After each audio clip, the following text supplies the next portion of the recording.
गेल्या 2-3 दिवसांपासून देशभरामध्ये जे काही सुरू आहे, जी दृश्य दिसतात, ज्या चर्चा होत आहेत, त्यावरून सर्वसामान्य माणसाच्या मनात एकच प्रश्न आहे. महागाईचं संकट गहिरं होणार का? आणि याला कारण आहे प्रामुख्याने पंतप्रधान नरेंद्र मोदी यांनी केलेलं आवाहन आणि त्या आवाहनामागची पार्श्वभूमी.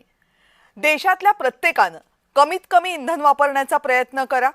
देशातल्या प्रत्येकाने पुढचं किमान वर्षभर सोनं खरेदी करू नका, अशा आशयाची किमान 9 आवाहनं पंतप्रधान नरेंद्र मोदी यांनी देशवासियांना केली. याची सुरुवात सरकार आणि सरकारचे मंत्री स्वतःपासूनच का करत नाहीत असा सवाल उपस्थित झाल्यानंतर कालपासून देशभरातल्या वेगवेगळ्या नेत्यांनी स्वतःपासून याची सुरुवात केली. आज अनेकांच्या ताफ्यांमधल्या गाड्या कमी झाल्या. कुणी बुलेटवरनं गाडी ऑफिसमध्ये आलं, कुणी इलेक्ट्रिक गाड्यांमधनं ऑफिसमध्ये आलं, कुणी ई-रिक्षाचा वापर केला, कुणी बसचा वापर केला. अर्थात हे उपाय तात्पुरते आहेत का हे आता येणाऱ्या काही दिवसातच कळेल, पण हे उपाय पुरेसे नाहीत हे प्रत्येकाला कळते. मग ही आवाहनं का केली जातात? या आवाहनांच्या मागे कारण नेमकं काय? जेव्हा पंतप्रधान नरेंद्र मोदी यांनी सोन्याच्या बाबतीतलं आवाहन केलं आणि त्यानंतर लगेचच सोन्याचं आयात शुल्क वाढलं, त्यामुळे सोन्याचा दर प्रतितोळा 8,000 वाढलाय. आता तेच पेट्रोल आणि डिझेल या इंधनांच्या बाबतीत सुद्धा होणार का हा सगळ्यात महत्त्वाचा प्रश्न आहे. त्याचं उत्तर बहुतेक तज्ञांच्या मते हो असं आहे आणि त्याला कारण आहे जगभरातली परिस्थिती.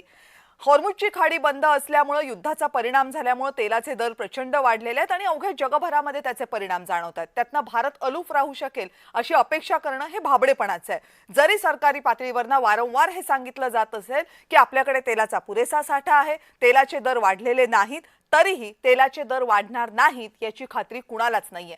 आणि त्याचीच प्रिपरेशन आत्तापासून सुरू केली जात आहे का? इंधन बचतीचं महत्त्व सांगून इंधन बचत गरजेची आहे सांगताना इंधन दरवाढीचा शॉक कमी करण्याचा प्रयत्न आहे का? आणि जर हा शॉक कमी करण्याचा प्रयत्न असेल तर होणारी इंधन दरवाढ अटळ आहे का? आणि जर इंधन दरवाढ अटळ असेल तर मग ही भविष्यातल्या मोठ्या आर्थिक संकटाची नांदी आहे का हा सवाल आहे. या सगळ्या संदर्भात बोलायचंय, पण त्या अगोदर पाहूयात या सगळ्या पार्श्वभूमीवर 2 दिवसात नेमकं काय काय घडलंय.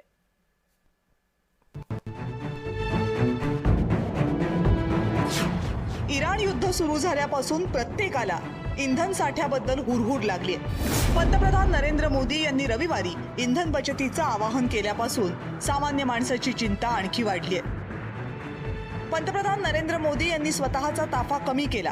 त्याचं अनुकरण मुख्यमंत्री देवेंद्र फडणवीसांनीही केलं. आज तर मुख्यमंत्री बुलेटवर बसून विधान भवनात पोहोचले.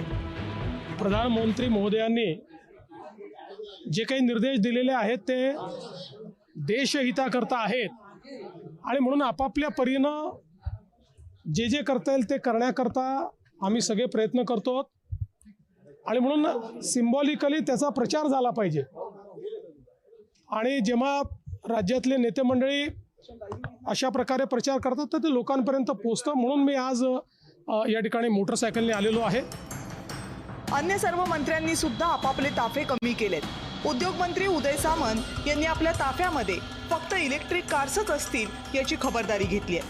पुढचे 6 महिने कोणताही मोठा शासकीय कार्यक्रम आयोजित करणार नाही असा निर्णय फडणवीस सरकारनं घेतलाय. तसंच सर्व मंत्री आणि अधिकारी यांचे आधी मंजूर झालेले परदेश दौरे सुद्धा रद्द करण्यात आलेत. इंधन आणि परकीय चलन वाचवण्यासाठी इतकी पावलं का उचलली जात आहेत या विचारानं सामान्य माणूसही थोडा घाबरलाय. कारण कोरोना काळातील निर्बंध आणि त्यामुळे निर्माण झालेल्या अडचणी लोक अजूनही विसरलेले नाहीत.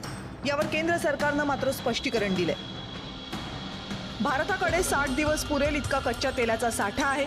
तसंच 45 दिवस पुरेल इतका LPGचा साठा आहे. 60 दिवस पुरेल इतका नैसर्गिक वायूचा साठा आहे. या व्यतिरिक्त दररोज कच्च्या तेलाची आयातही सुरूच आहे.